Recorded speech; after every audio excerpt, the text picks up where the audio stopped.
தனியார் சிகிச்சை மையங்களில் மருந்து மாத்திரைகளின் விலைகளை பார்வைக்கு வைப்பதை கட்டாயப்படுத்தியுள்ள அரசாங்கத்தின் நடவடிக்கையை கண்டித்து இன்று காலை 9:30 மணி அளவில் புத்ராஜயாவில் உள்ள பிரதமர் அலுவலகம் அருகேயுள்ள லமான் பர்டானாவில் சுமார் 200க்கும் மேற்பட்ட மருத்துவர்கள் மற்றும் தனியார் பொது மருத்துவர்கள் போராட்டத்தில் ஈடுபட்டனர். இவர்களில் 10 பேர் பிரதமர் அலுவலகத்தின் உள்ளே அழைத்துச் செல்லப்பட்டு காலை 10:30 மணி அளவில் மனு ஒன்றை ஒப்படைத்தனர்.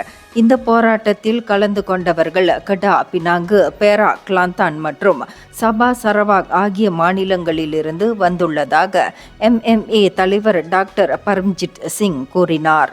மருத்துவர்கள் மருந்து விலையை பார்வைக்கு வைக்கும் விதிமுறைக்கு எதிராக அல்ல, ஆனால் அந்த விதி சுகாதாரத்துறையுடன் தொடர்பில்லாததால் அவற்றை private health care facilities and services act 1998 கீழ் அமல்படுத்தப்பட வேண்டும் என அவர்கள் வலியுறுத்தினார்கள்.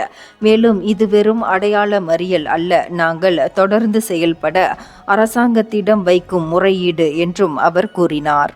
இந்தியர்களின் இதய குரல் மக்களோசை.